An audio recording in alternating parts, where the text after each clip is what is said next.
wa kafa. Asyhadu an la ilaha illallah wa asyhadu anna Muhammadan abduhu wa rasuluhu wa la nabiyya ba'dah.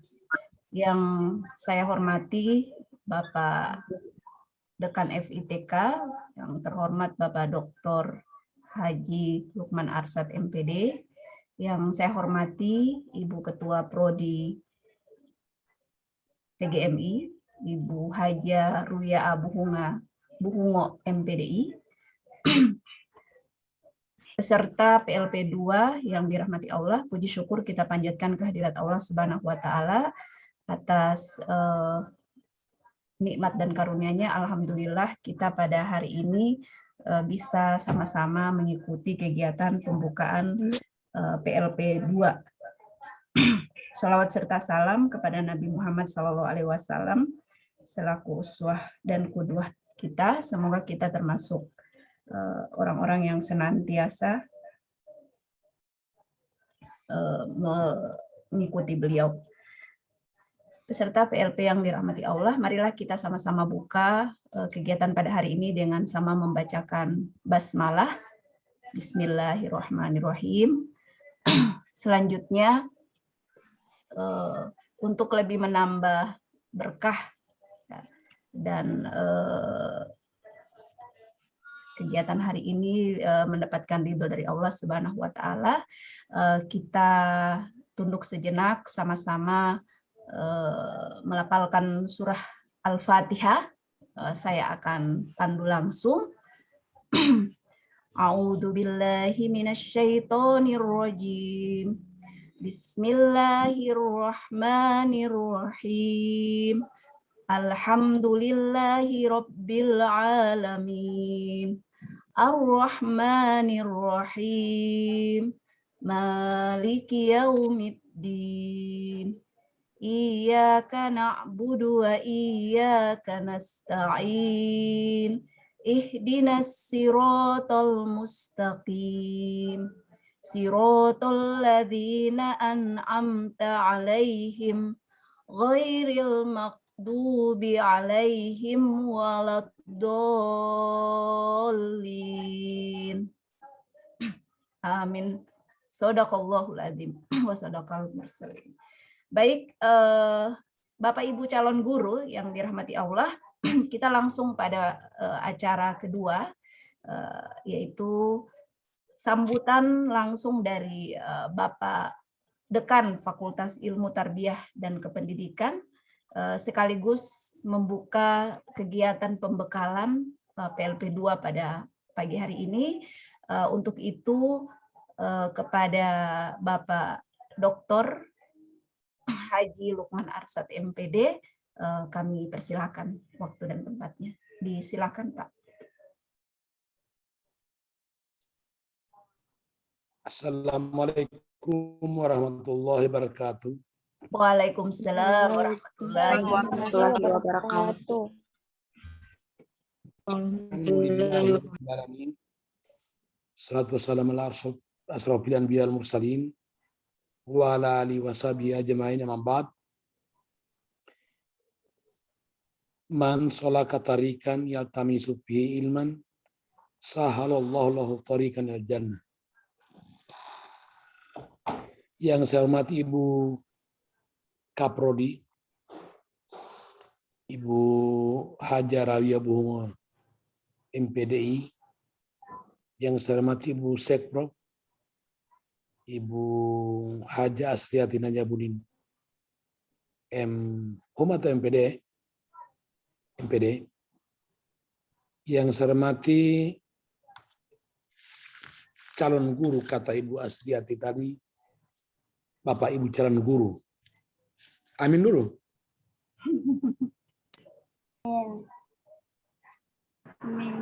Amin. Alhamdulillahirrahmanirrahim. Alhamdulillah, syukurillah. Pada hari ini kita bersua kembali bertatap muka melalui Zoom ini dalam rangka kegiatan praktek lapangan persekolahan yang tahap 2 atau PLP 2. Salawat dan taslim atas junjungan Nabi kita Muhammad SAW, para sahabatnya, keluarganya, tabi'in, seluruh pengikutnya. Mudah-mudahan limpahan rahmat yang tercurah pada beliau kita dapat nikmati sepanjang kehidupan kita. Ada 5 hal, ada elemen-elemen penting yang perlu diperhatikan dalam kegiatan PLP ini. Yang pertama, status kegiatan PLP ini menjadi bagian penting dari kurikulum utama kita. Setelah kita melakukan redesign kurikulum, di saat sekarang ada 3 hal penting yang menjadi tuntutannya.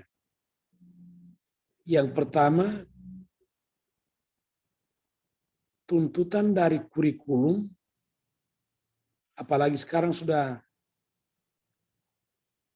kurikulum Merdeka dan Merdeka Belajar, yang sekarang lagi di setiap pertemuan, saya ikuti Zoom pertemuannya Pak Menteri, sudah pertemuan keberapa sekarang ini,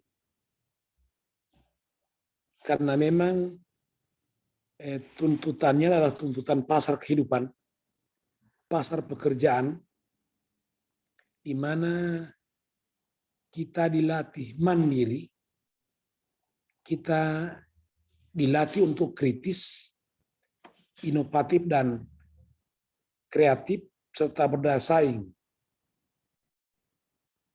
Itu yang pertama. Yang kedua, kita berada pada perkembangan IT yang sangat cepat, begitu laju, dan kita tidak bisa membiarkan ini, tetapi kita harus bersahabat dengan informasi dan teknologi. Kalau tidak, kita akan ketinggalan terus, bahkan akan dibohongi oleh perkembangan informasi dan komunikasi ini. Makanya melalui PLP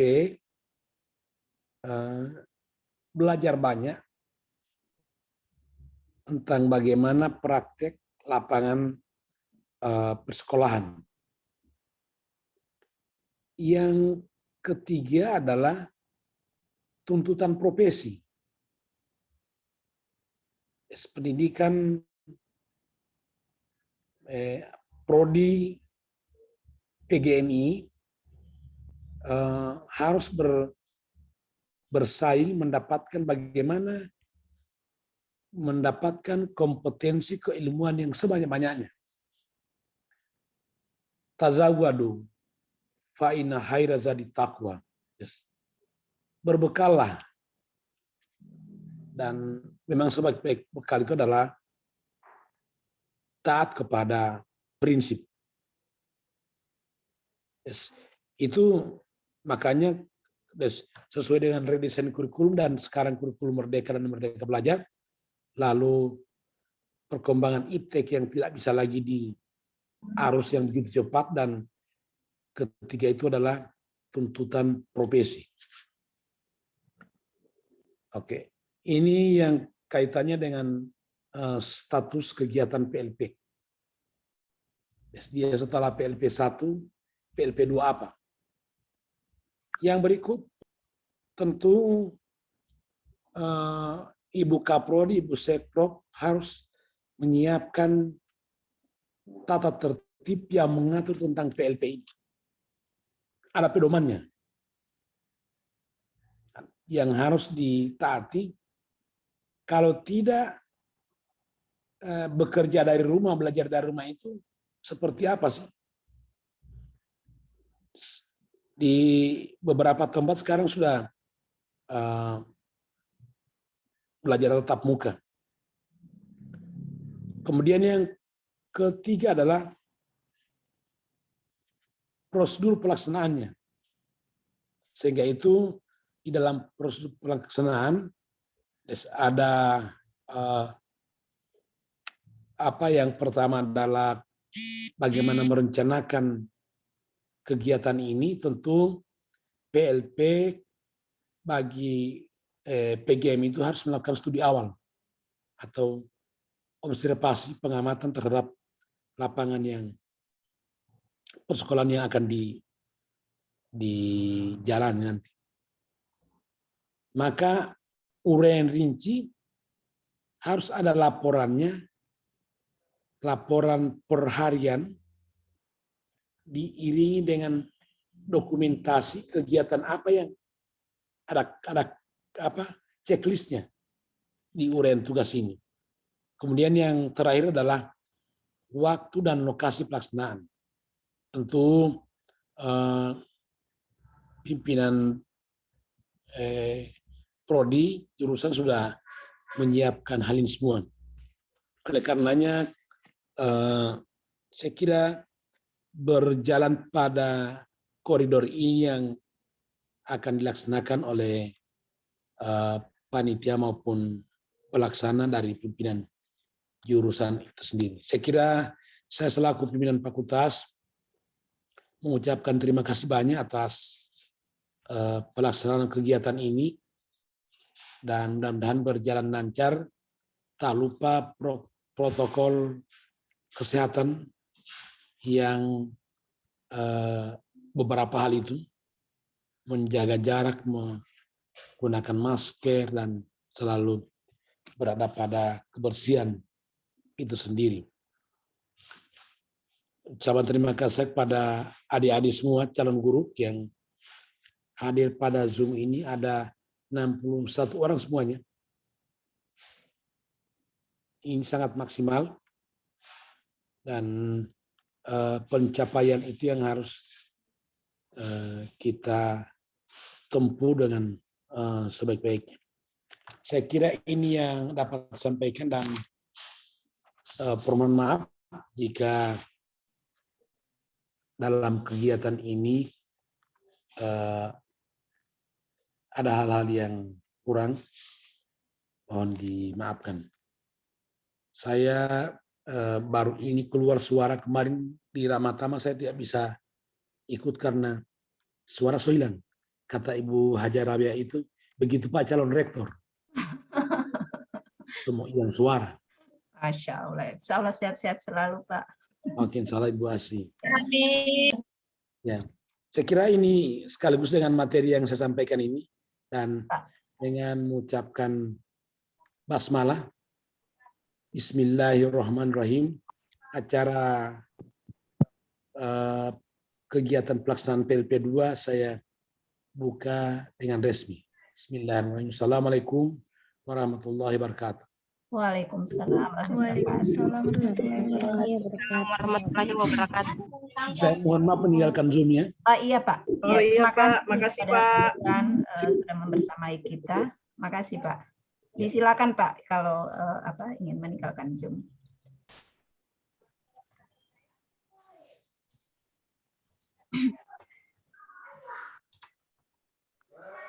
Baik, selanjutnya kita langsung bersama Ibu Kaprodi ya, pembekalan pada kesempatan hari ini. Untuk itu ini di sini baru ada 61 orang. Tolong dihubungi. Jadi kalau tidak dapat ikut pembekalan sudah DP nilai tak kurang berapa persen itu.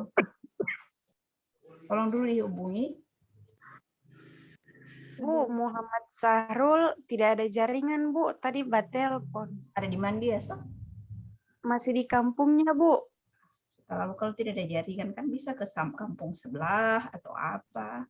Begini ini sengaja kan Ibu share kasih tahu jauh-jauh hari tanggal sekian ada Zoom. Jadi sudah memperhatikan, oh berarti tanggal sekian saya harus berada di tempat yang dekat dengan jaringan. Jadi sebenarnya kalau sekarang itu alasan tidak ada jaringan itu alasan klise gitu. Kecuali misalnya alasannya adalah seluruh provider down. Nah, itu juga pasti tidak akan terlaksana karena seluruh internet tidak ada. Nanti bilang Pak Dia, Mbak usaha bagaimana bisa, ini kan masih ada kurang lebih 1 jam ke depan ya, jadi bisa diusahakan bisa masuk ke Zoom. Ini usahanya dulu begitu, jangan sampai tidak ini baru so. Oke, Iya, Bu. nanti dihubungi lagi ya. Iya, Kemudian ada beberapa orang di sini saya lihat tidak menuliskan namanya, nama secara lengkap. Coba tolong diganti namanya. Ada yang cuman tadi pas masuk, tapi mungkin sudah diganti ya. Tadi saya lihat ada yang masuk masih dengan kode-kode tertentu. Baik, Ibu mau bahas share screen ya? Bu Kajur mau bahas share screen? Ya, ntar saya save dulu. Ya. Oke, baik.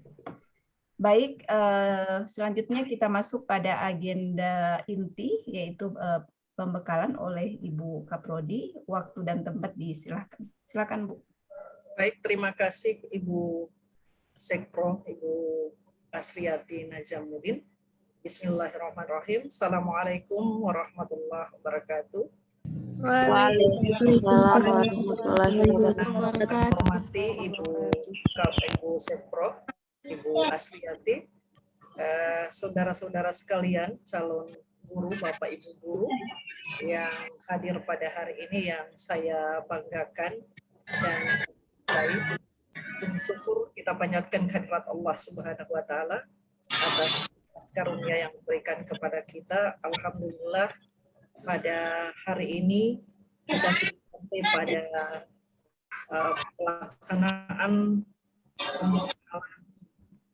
PLP 2 yang insya Allah kita akan laksanakan kegiatan ini untuk ke lokasi hari Senin ya Pak, Senin pagi, dengan kita awali hari ini dengan pembekalan, sehingga perlu kami sampaikan bahwa kepada saudara-saudara calon guru untuk kegiatan hari ini mohon untuk menjadi perhatian kita bersama, karena apapun yang kita akan laksanakan di lapangan tanpa kita yang tidak punya bekal untuk kita bawa ke sana, kita nanti akan bisa meraba-raba apa nanti akan yang kita laksanakan di sana. Maka dari itu keseriusan saudara di dalam beberapa jam ke depan ini sangat kami inginkan untuk ke depannya bisa tahu apa yang nanti akan dilaksanakan. Selawat serta salam tak lupa kita aturkan kepada baginda Nabi kita Nabi besar Muhammad Sallallahu Alaihi Wasallam, kepada keluarganya, sahabatnya, dan insya Allah curahan rahmatnya akan sampai kepada kita sekalian. Baik, untuk kegiatan pembekalan kita pada hari ini perlu kami sampaikan, mungkin juga teknisnya nanti akan disampaikan oleh Bu Asri seperti apa. Cuma paling tidak saudara bisa ketahui bahwa untuk kegiatan PLP ini saudara-saudara nanti akan turun ke sekolah dari agenda yang kita sudah planningkan. Mungkin saudara nanti akan ada di lingkungan sekolah itu selama 2 pekan, dan nanti untuk selanjutnya nanti akan ada dosen pembimbing yang akan melaksanakan bimbingan tentang bagaimana yang akan dilakukan setelah kita mendapatkan arahan ataupun apa yang kita dapat dari sekolah, dari guru pamong, baik itu pamong administrasi maupun pamong guru itu sendiri, sehingga nantinya pada saat saudara nanti akan dibimbing oleh dosen pembimbing sudah akan tahu apa yang dilaksanakan sesuai dengan apa yang Anda dapatkan di sana, sehingga bisa dapat menghasilkan laporan yang nanti saudara tuntaskan di akhir PLP 2 ini. Nah baik, di sini saya diberikan amanah untuk menjalankan pembekalan pada hari ini, karena kita untuk PLP2 ini lebih mengarah kepada bagaimana apa-apa yang nanti akan kita laksanakan di sekolah. Nah, tentu yang paling dominan yang harus, karena ini sebagai calon guru, tentu yang paling dominan harus diketahui adalah bagaimana mendesain suatu pembelajaran, bagaimana melaksanakan apa-apa yang nanti akan dilaksanakan atau perangkat-perangkat apa yang harus disediakan. Tentu harus kita ketahui apa sih yang akan dilaksanakan oleh seorang guru di sekolah itu nanti. Nah, maka ada beberapa hal yang perlu dipersiapkan oleh guru yang ada di sana. Misalnya, bagaimana kita melaksanakan membuat program tahunan. Seperti apa program tahunan itu? Nah, tentu ini akan dibimbing oleh guru yang ada di sana. Bagaimana program semester? Bagaimana yang disebut dengan kalender akademik? Bagaimana yang dimaksud dengan rencana pelaksanaan pembelajaran atau RPP? Bagaimana yang dimaksud dengan recording? Bagaimana yang dimaksud dengan kisi-kisi yang ada di sekolah? Dan tentu ini banyak hal dari administrasi atau perangkat-perangkat yang ada itu perlu kita sebagai seorang calon guru mengetahuinya, sehingga kelak nanti pada saat kita akan turun ke lapangan, kita sudah tidak lagi mencari-cari yang bagaimana RPS, yang bagaimana recording, bagaimana kisi-kisi, yang bagaimana itu prota atau program tahunan, promes misalnya, program semester. Nah, ini semua nanti akan kita lihat di dalam pembekalan kita hari ini. Tapi mungkin saya tidak akan kita mungkin menggunakan waktu dalam 1 jam ini ke depan untuk kita lihat apa-apa yang nanti akan kita laksanakan. Mungkin saya lebih pada bagaimana perangkat pembelajaran itu. Kalau program semester, program tahunan, ataupun kisi-kisi itu kan memang sudah ada. Tinggal kita mengikuti apa yang ada di sekolah itu. Cuman tentang perangkat pembelajaran berupa program pengajaran nanti ataupun RPP, tentu ini butuh kita tahu lebih banyak tentang bagaimana kita melakukan RPP itu, bagaimana kita mendesain suatu pembelajarannya itu. Nah, tentu ini perlu saudara-saudara dibekali dalam hal ini. Nah, untuk itu tadi sudah mungkin disampaikan oleh Bapak Dekan terkait bahwa begitu banyaknya kebijakan-kebijakan yang dikeluarkan oleh orang-orang yang memberi kebijakan terkait dengan kurikulum yang ada. Karena apa? Dengan melihat situasi kita yang sekarang yang memang kita melihat bahwa kita ini berada dalam masa pandemi yang tentu ruang gerak kita terbatas. Maka bagaimana tadi dihimbau kita di Prodi oleh Pak Dekan, bagaimana memberikan arahan kepada saudara, nanti misalnya sekolah itu tiba-tiba tidak ada kegiatan yang mengharuskan, atau mungkin karena dengan adanya pandemi ini, mungkin sekolah yang kita libatkan di dalam PLP2 ini ternyata menggunakan misalnya WFH, kerja dari rumah ataupun belajar dari rumah. Nah, tentu di sini kita sebagai seorang pengajar, maka kita perlu untuk melakukan, ada beberapa hal yang bisa kita lakukan. Nah, jangan sebagai seorang guru kita tidak bisa ataupun tidak bisa melakukan itu hanya karena alasan kita ada aturan yang harus belajar atau bekerja di rumah. Tetapi apa yang harus kita lakukan segera mungkin untuk kita lakukan untuk membuat sesuatu inovasi, sesuatu hal yang bisa dapat benar-benar ini dapat bermanfaat untuk anak-anak yang akan kita ajar. Jangan sampai atau yang kita temui. Tetapi kan ini namanya PLP2 kita hanya lebih pada bagaimana pengenalan ataupun lebih banyak bagaimana kita mengetahui yang dimaksud dengan perangkat itu. Tapi tidak menutup kemungkinan karena kita dilepas di sekolah, walau hanya 2 pekan, tapi banyak sekolah-sekolah, apalagi SD itu yang kekurangan guru. Nah, bisa jadi saudara diminta bantuan untuk bisa dapat misalnya tolong diampu untuk pembelajaran ini. Tolong ikut dengan kami, kebetulan kami melakukan pembelajaran di luar jaringan yang mengikuti biasa mereka ke rumah-rumah. Nah, apa yang dilakukan? Maka perlu kesiapan kita di dalam hal ini.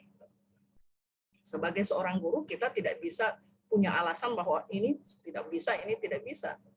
Namanya guru, ya kita harus siap. Nah, maka dalam hal ini, dengan adanya kebijakan tadi saya katakan bahwa banyak kurikulum-kurikulum yang lahir dengan adanya pandemi ini. Tadi Pak Dekan mengatakan ada kurikulum Merdeka Belajar, ada kurikulum COVID, ada kurikulum 2013, bahkan ada perubahan lagi kurikulum 2013 yang diperkecil lagi sehingga agar tidak bisa dapat membebani para guru di dalam mendesain pembelajaran. Maka dibuatlah bahkan Menteri Pendidikan membuat malah ada yang hanya singkat dalam 1 lembar perangkat yang bisa dilakukan oleh seorang guru itu sendiri. Tetapi bagaimanapun ataupun seperti apa yang diberikan oleh pemangku kebijakan terkait dengan perangkat pembelajaran ini, yang jelas bahwa bagaimana kita sebagai seorang guru mampu untuk mengaplikasikan itu dengan secara baik dan dapat diterima oleh peserta didik. Apalagi kita guru SD, ya tentu namanya guru SD itu adalah guru orang yang super, yang luar biasa. Karena dari mereka lah kita bisa dapat, dari kita lah mereka bisa dapat melakukan hal-hal yang sesuai apa yang menjadi arahan kita terhadap anak didik kita. Nah, saya langsung saja ke perangkat pembelajaran ya.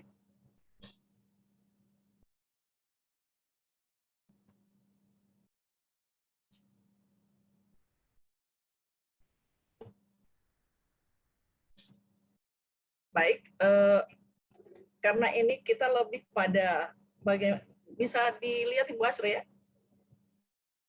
Bisa Bu, ada Bu. Baik, ini karena kita bicara tentang desain perangkat pembelajaran. Seperti apa perangkat pembelajaran ini? Jadi terlepas saya tidak lagi menjelaskan yang bagaimana prota-promes, bagaimana kisi-kisi ataupun recording dan lain sebagainya. Kita lebih pada bagaimana kita mendesain suatu perangkat pembelajaran itu sendiri. Nah, ini di sini saya perlu perhatikan bahwa di sini ada beberapa hal yang mungkin bisa kita lihat berkaitan dengan apa yang akan kita laksanakan.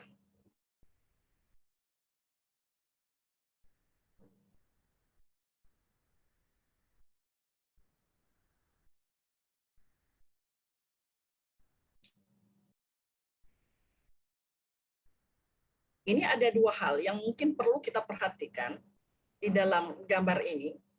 Jadi ini mungkin Anda bisa membandingkan bagaimana kelak saudara nanti akan berdiri di depan kelas setelah kita mendesain suatu pembelajaran, jika kemudian di saat kita berada di kelas, peserta didik seperti ini dalam gambar ini. Nah, kalau di gambar A, kita lihat bahwa bagaimana peserta didik itu benar-benar melaksanakan apa yang menjadi tuntutan yang kita berikan kepada mereka. Jadi mereka tidak, kalau di gambar B ini, karena ini pembelajaran yang hanya terpusat Karena yang harus saudara tahu bahwa pembelajaran itu adalah kita harus tahu bahwa pembelajaran yang sekarang itu adalah pembelajaran yang berpusat kepada siswa, bukan kepada guru. Guru hanya merupakan suatu orang yang nanti memberikan satu hal apa yang nanti akan bisa benar-benar dikerjakan secara aktif oleh peserta didik. Karena kita tetap mengedepankan di dalam aturan-aturan manapun, tetap kita mengedepankan yang disebut dengan pembelajaran yang berbasis PICAM. Pembelajaran aktif, kreatif, inovatif, dan menyenangkan. Nah, tentu hal ini juga sebelum kita berdiri di depan kelas, kita akan mendesain pembelajaran itu. Maka ini perlu kita perhatikan dari gambar ini bahwa di mana di gambar A, peserta didik benar-benar aktif di dalam memberikan di dalam melakukan suatu pembelajaran, berbeda dengan gambar B. Kalau di gambar B ini kelihatan bahwa apa yang kita jelaskan kepada mereka tidak membuat mereka termotivasi untuk mendengarkan ataupun tidak termotivasi karena apa yang kita berikan mungkin tidak sesuai dengan apa yang diinginkan oleh mereka, sehingga mungkin saja strategi kita yang tidak yang menurut mereka tidak membuat mereka merasa suka dengan pembelajaran itu, sehingga ada teknik taktik yang harus dilakukan oleh seorang guru sehingga benar-benar pembelajaran itu dapat seperti yang terlihat pada gambar A ini. Nah, nanti insya Allah itu pada nanti di kegiatan mengajar misalnya, ini sengaja saya tampilkan karena bisa jadi Anda walau nanti mungkin ada WFH misalnya, tapi misalnya kalau kita pergi ke ada juga kebijakan yang mengharuskan peserta didik dibuka kelasnya tetapi terbatas. Nah, perlu itu juga harus diperhatikan oleh guru di dalam mengajar itu sendiri. Jangan kita mengajar secara monoton yang sehingga tidak punya strategi, sehingga pembelajarannya sepertinya tidak ada rasa ada kebangkitan semangat peserta untuk di dalam menerima pelajaran dari kita. Nah, ada beberapa hal di dalam menyusun atau prinsip di dalam menyusun RPP. Apa yang menjadi prinsip-prinsip di dalam menyusun suatu rencana pelaksanaan pembelajaran? Yang pertama yang harus dilihat adalah apa yang merupakan ide dari kurikulum. Maka tentu yang harus saudara pelajari di sana adalah seperti apa kurikulum yang dilakukan oleh sekolah itu. Jadi misalnya di sekolah di SDN ini kita sebelum mau menyusun RPP kita harus tahu dulu bagaimana kurikulum yang ada di situ.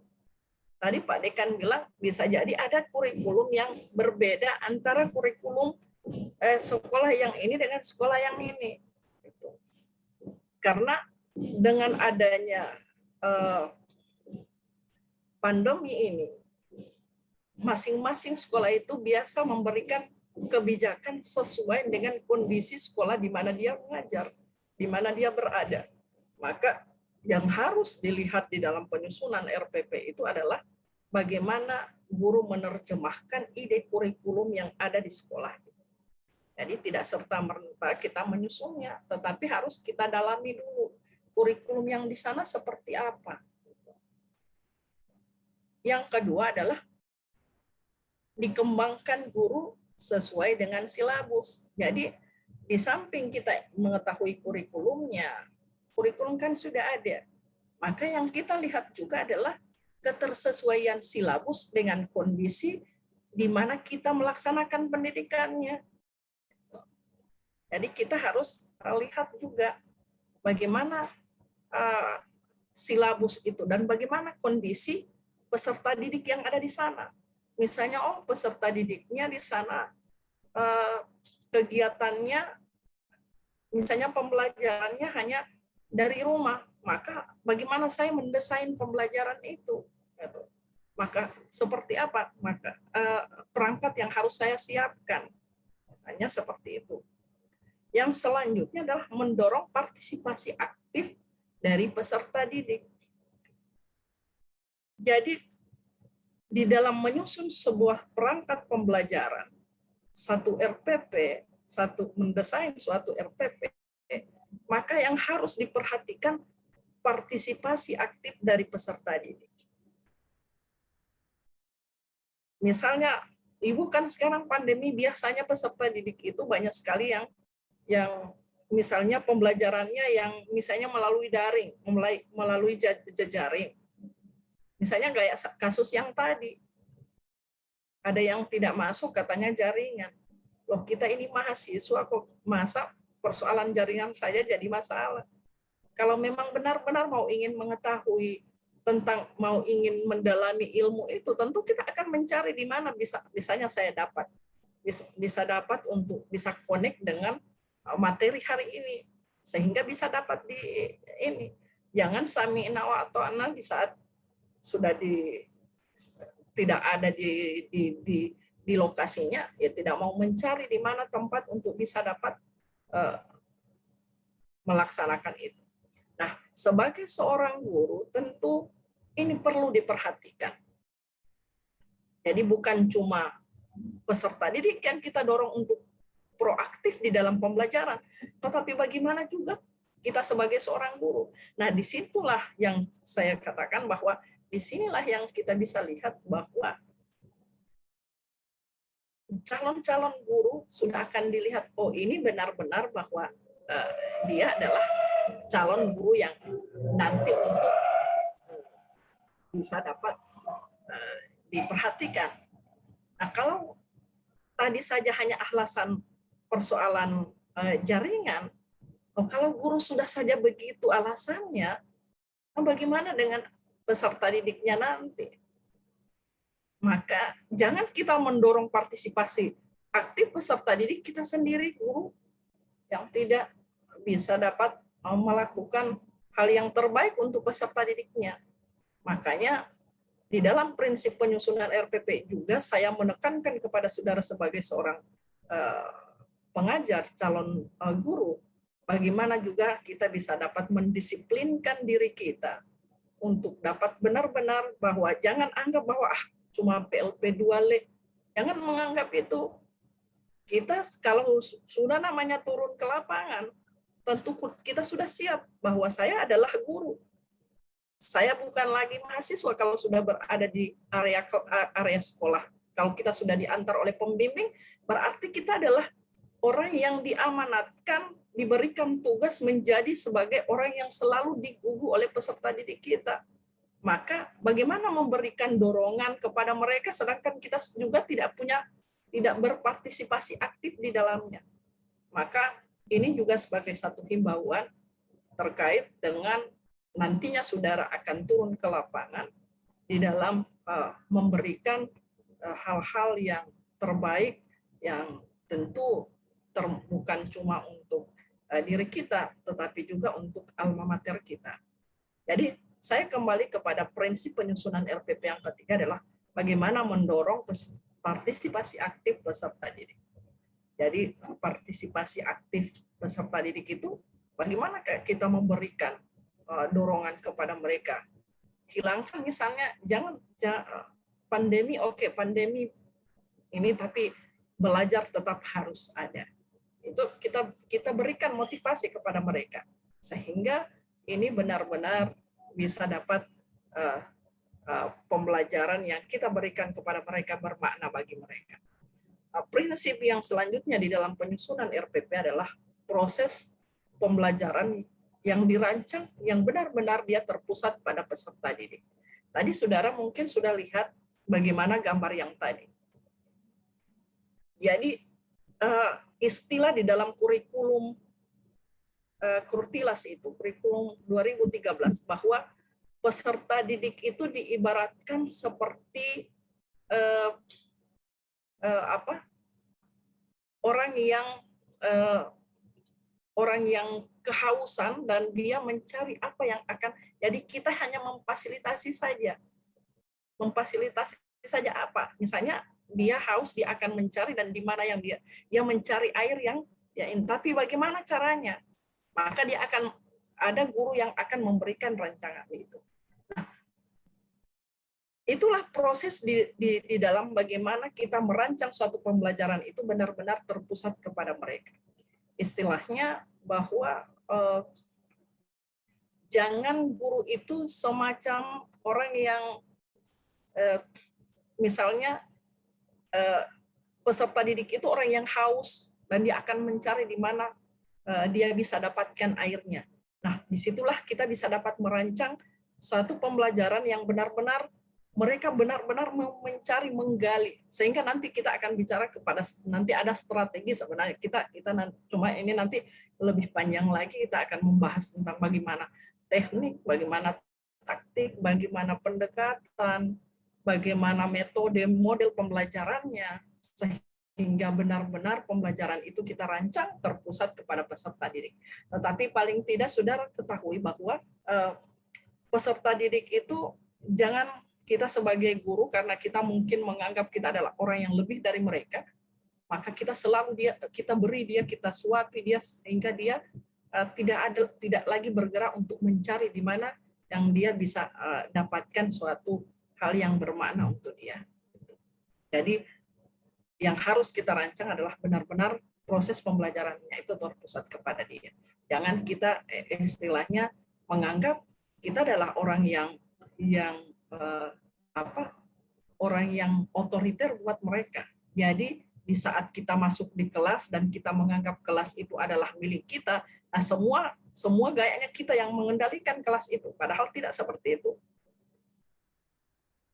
Bagaimana kita memberikan kepada mereka, karena anak didik kita ini adalah orang yang punya banyak hal, apalagi era sekarang itu era di mana informasi dan apa-apa saja mereka sudah tahu, sehingga kita tidak bisa mengekang mereka. Setiap orang itu punya banyak yang dia ketahui. Jadi jangan kita menganggap bahwa dia tidak tahu, ini bodoh, ini tidak. Jadi pada intinya bagaimana kita mendesain pembelajaran itu sehingga pembelajaran itu benar-benar bermakna. Nah, ini Permendikbud yang digunakan. Ini sebenarnya permen ini adalah yang ada pada kurikulum 2013. Tetapi saudara harus tahu ini ada peraturan-peraturan yang dikeluarkan tetapi diperkecil dari aturan-aturan yang memang ada sebelumnya. Misalnya standar kompetensi lulusan itu dijelaskan di situ bagaimana kompetensi yang dihasilkan yang diberikan kepada lulusan kelak. Nah, itu nanti kalau saudara ingin mau mencari seperti apa berbicara tentang SKL, maka itu ada di Permendikbud nomor 20 tahun 2016. Begitu juga bicara tentang standar isi. Nah, kalau standar isi, kita lihat bahwa di situ ada di Permen nomor 21 tahun 2016, tetapi ada revisi dari standar isi ini di dalam bukan revisi ya, penyederhanaan dari standar isi itu. Cuman memang saya belum seluruhnya, cuma sempat mendengar bahwa ada perubahan karena memang setiap saat permen-permen ini dirubah karena ada dengan melihat situasi dan kondisi kita sekarang ini. Begitu juga standar proses. Bagaimana proses pembelajaran itu? Nah, kalau di kurikulum 2013 itu kan kita menggunakan yang disebut dengan scientific. Pembelajaran yang berbasis sains. Bagaimana pembelajaran yang berbasis sains? Nah, tentu yang melekat di situ adalah pembelajaran yang menggunakan 5 langkah di dalam pembelajaran. Ada yang mengamati, menanya, mengeksplor, mengasosiasi, dan mengkomunikasikan. Nah, lima scientific ini harus saudara tahu seperti apa. Karena nanti ini terurai di saat kita membuat perangkat pembelajaran berupa RPP. Bagaimana standar proses itu dilaksanakan. Yang selanjutnya di Permendikbud nomor 23 tahun 2016, kita membicarakan tentang standar penilaian. Yang bagaimana standar penilaian?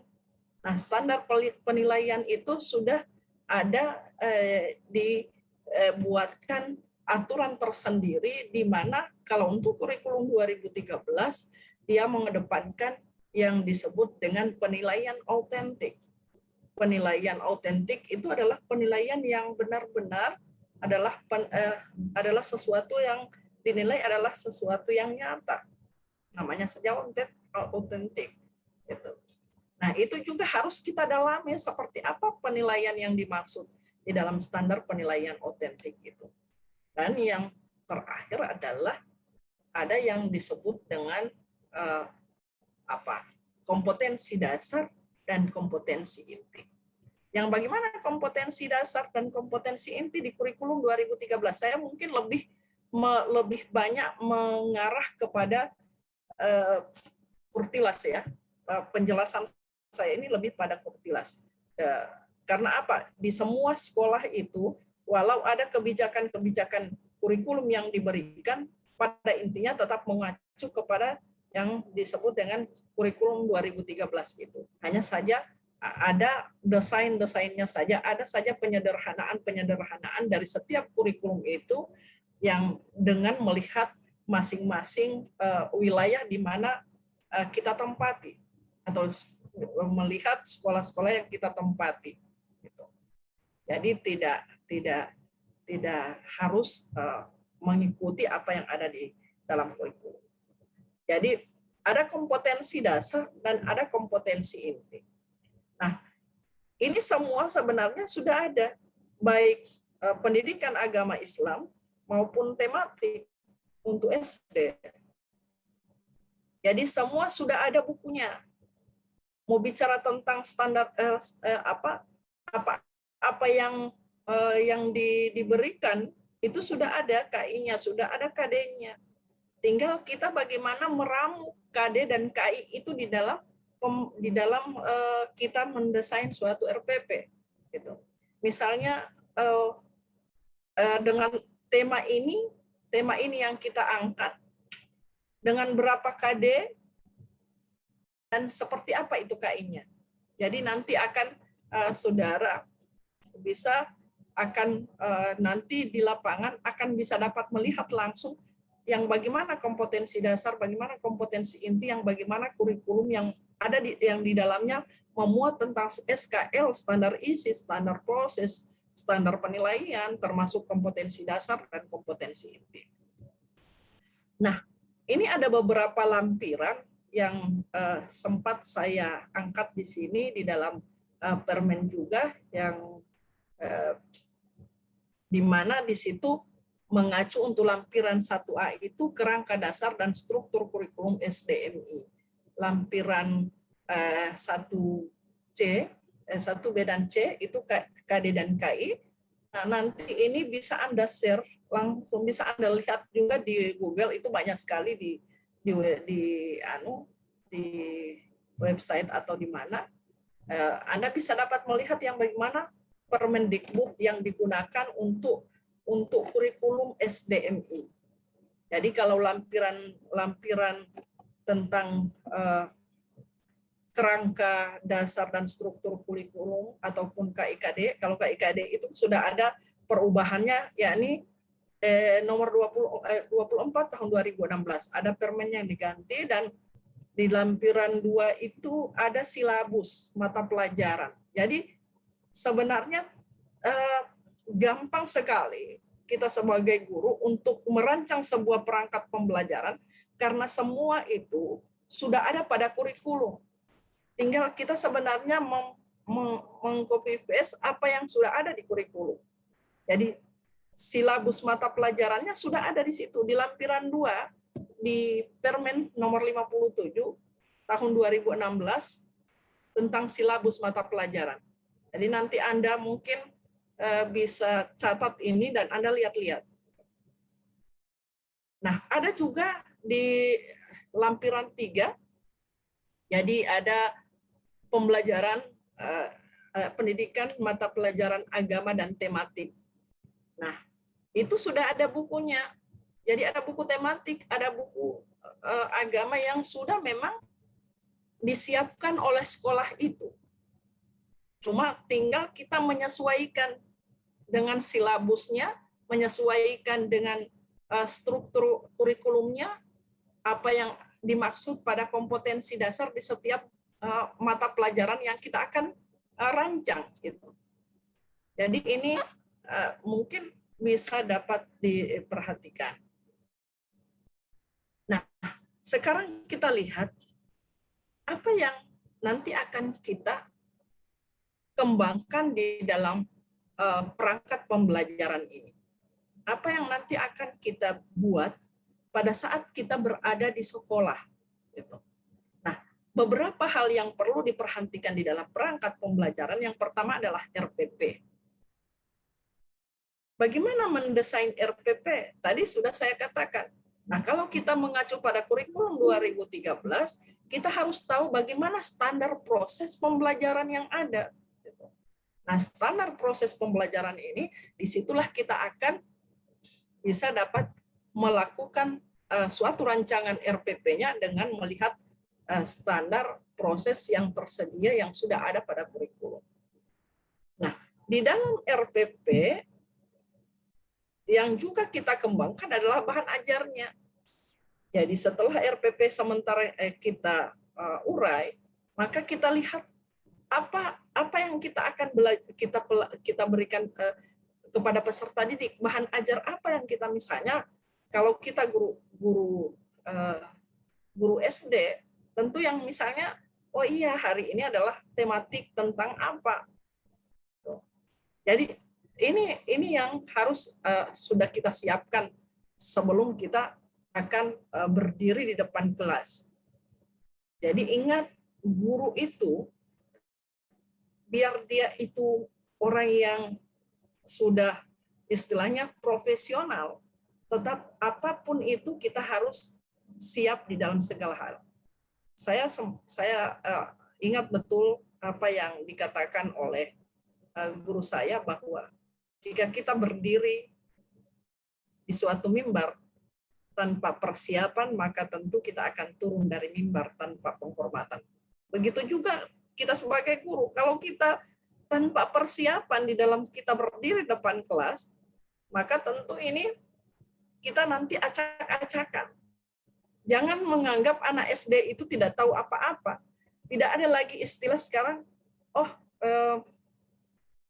kan ada yang istilah pandai jatuh di depan peserta didik. Oh, jangan seperti itu. Sekarang tidak dipakai lagi kata itu. Anak-anak sekarang sudah pada cerdas. Dengan adanya digital yang ada, dengan adanya teknologi yang dia bisa mengakses apa saja, maka Anda tidak bisa mengatakan bahwa sebenarnya saya itu tidak tahu, cuma Anda bilang akan begini, akhirnya dia sudah bisa terima. Jangan seperti ini. Itu pembodohan itu namanya. Karena ada yang begitu, yang istilahnya pandai jatuh di hadapan peserta didik. Jangan seperti, makanya perangkat pembelajaran yang kita lakukan, yang kita kembangkan ini adalah ada beberapa hal yang perlu kita siapkan. Termasuk adalah bahan ajar. Hari ini misalnya saya mau mengajar, bahan apa yang saya akan berikan kepada peserta didik saya? Saya akan sesuaikan dengan program semester. Oh, di semester ini bahan materinya ini. Oh, di program ada yang istilahnya juga pekan efektif. Oh, di pekan efektif ini, di hari-hari ini bahan ajar ini yang akan saya berikan. Gitu. Jadi ini yang mungkin perlu diperhatikan. Yang selanjutnya adalah media pembelajaran. Nah, ini bicara tentang media ini adalah yang sekarang yang memang kita geluti bersama. Karena apa? Kita dengan adanya pandemi ini, dengan adanya wabah yang sampai saat ini entah kapan akan berakhir, maka giat-giat guru itu dituntut banyak. Mau apa yang akan saya lakukan agar benar-benar pembelajaran ini terterima baik oleh peserta didik? Bagaimana cara saya mau mendesain suatu media pembelajaran sehingga media ini bisa dapat digandrungi, dapat disukai oleh peserta didik? Maka di dalam perangkat pembelajaran yang akan kita kembangkan juga, yang penting kita perhatikan adalah media pembelajaran. Nah, apalagi anak-anak SD, bagaimana cara saya mau melakukan ini? Banyak aplikasi-aplikasi yang bermunculan yang kita bisa desain agar supaya suatu pembelajaran yang kita berikan kepada mereka itu benar-benar terterima dan mereka merasa senang dengan atau merasa senang belajar dengan apa yang kita berikan kepada mereka. Nah, di situ juga tuntutan kita bagaimana kita mempersiapkan media pembelajaran itu. Dan terakhir adalah penilaian. Tadi saya sudah jelaskan pada peraturan Menteri tentang penilaian, di mana penilaian itu bersifat penilaian yang autentik. Nah, di situ juga tidak ada lagi istilah katanya, nilai ada di tangan saya, atau nilai itu ada di pena guru. Jadi tidak lagi seperti itu. Jadi benar-benar dia secara otentik menilai apa yang benar dia lihat. Sama dengan sekarang. Kenapa Ibu Sekretaris tadi menginginkan bahwa coba yang tidak ada silakan dihubungi. Itu. Jadi kalau memang hari ini tidak bisa melakukan, misalnya tidak bisa ikut join dengan kita, ya jangan heran kalau misalnya nilai yang akan didapat hanya seperti itu. Jadi nilai didapat sesuai dengan apa yang diberikan. Nah, ini ada gradasi perolehan sikap, pengetahuan, dan keterampilan di kurikulum 2013. Ini kenapa saya tampilkan adalah di mana ada beberapa hal yang bisa kita lihat di dalam kita mengembangkan suatu pembelajaran. Jadi di kurikulum 2013 itu, tapi saya tidak akan memberikan detail tentang bagaimana setiap indikator-indikator yang ada di dalam perolehan sikap, pengetahuan, dan keterampilan ini. Tetapi saudara harus tahu bahwasanya di dalam kurikulum 2013 itu bahwa ada 3 hal tiga kompetensi yang harus dituntaskan oleh seorang guru di dalam pembelajaran. Jadi ada beberapa hal, silakan teman-teman dengarkan ini. Saya lihat ada banyak yang mungkin dengan kegiatannya. Jadi ada yang kalau dulu itu kita membandingkan kurikulum yang dulu itu adalah kurikulum yang mengedepankan nilai pengetahuan. Tetapi di kurikulum 2013, nilai sikap itu dikedepankan. Jadi sikap, pengetahuan, dan keterampilan. Kenapa sikap yang lebih didahulukan?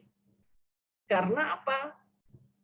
Banyak hal yang selama ini yang kita lihat bahwa pendidikan semakin tinggi, tetapi sikap semakin bobrok.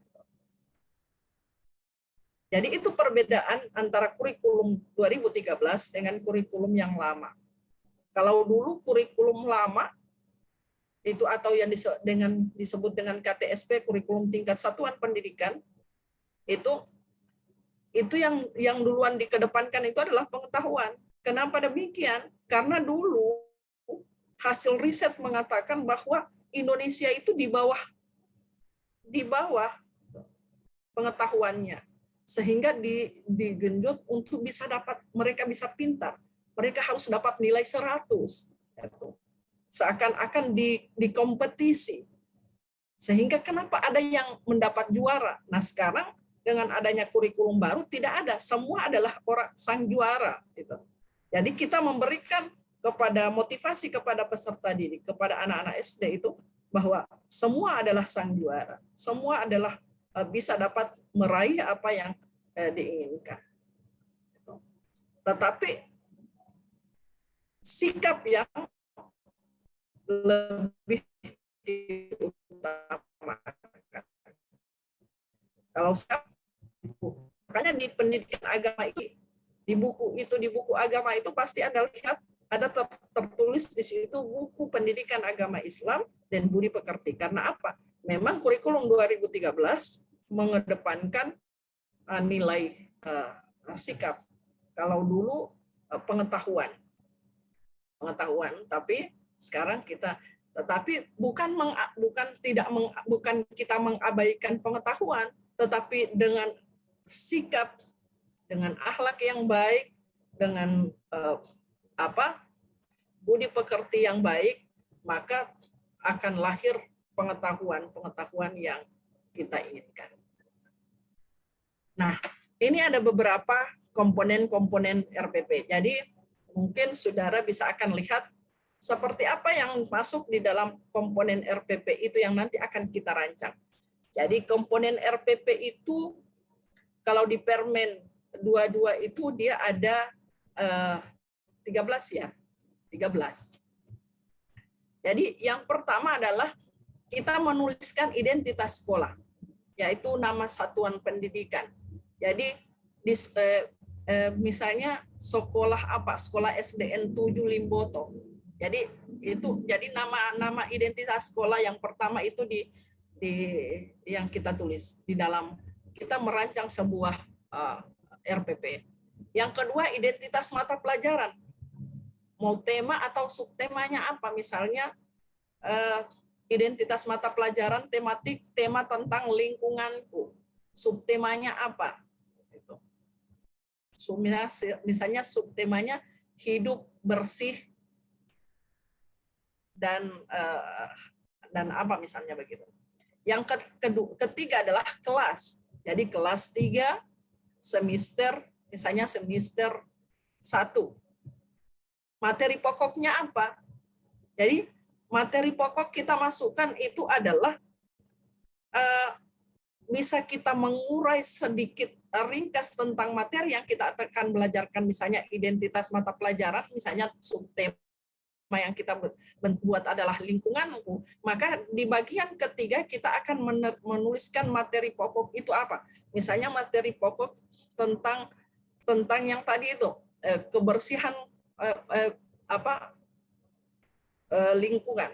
Jadi mengurai tentang, atau bisa juga di dalam buku tematik itu biasanya, atau di dalam buku baik tematik maupun di buku agama itu ada kerangka pelajaran di dalamnya. Jadi bisa juga itu kita copy paste, kita masukkan pada materi pokok. Jadi sebenarnya di dalam membuat suatu rancangan pembelajaran atau RPP itu mungkin orang bilang agak-agak gampang sulit sih begitu menurut orang yang sudah tahu di dalam melakukan merancang suatu pembelajaran. Yang kelima adalah alokasi waktu untuk mencapai kompetensi dasar. Jadi harus kita tahu alokasi waktu yang kita gunakan di sekolah itu. Nah, biasanya di RPP yang dibuat itu adalah RPP yang utuh. RPP yang utuh itu adalah RPP yang misalnya dalam satu tema, tapi ada satu tema yang dipakai dalam kurun 3 kali pertemuan. Maka alokasi waktu itu maka di dalam merancang sebuah RPP ada juga yang guru merancangnya dengan menggunakan waktu yang menyesuaikan dengan tema yang ada, misalnya 3 kali, misalnya kalau SD itu misalnya 3 kali 35 menit atau 3 kali 40 menit. Jadi alokasi waktu untuk pencapaian kompetensi dasar. Nah, di dalam hal ini kompetensi dasar kan sudah ada di dalam peraturan menteri yang Permendikbud yang tadi saya sudah perlihatkan tadi. Jadi tinggal kita men-share yang ada di situ. Misalnya sesuaikan dengan temanya, sesuaikan dengan materi pokok yang kita ajarkan. Nah, begitu juga alokasi waktunya, maka yang kita cari adalah kompetensi dasarnya. Nah, kompetensi dasar itu ada di dalam kurikulum. Kita tinggal tinggal memberikan mana yang tinggal mengambil mana yang bisa pas untuk kita jalankan. Dan yang keenam adalah tujuan pembelajaran. Nah, tujuan pembelajaran ini adalah sesuatu yang dirumuskan berdasarkan kompetensi dasar dengan menggunakan yang disebut dengan kata kerja operasional, KKO. Nah, biasa itu ada pada indikator kompetensi. Nah, disinilah guru yang harus bisa dapat mencari sesuai dengan kondisi yang ada atau dengan apa yang ada yang diketahui di lapangan, menggunakan strategi, model, metode apa untuk pencapaian suatu pembelajaran. Maka ada istilah di dalam tujuan pembelajaran itu yang disebut dengan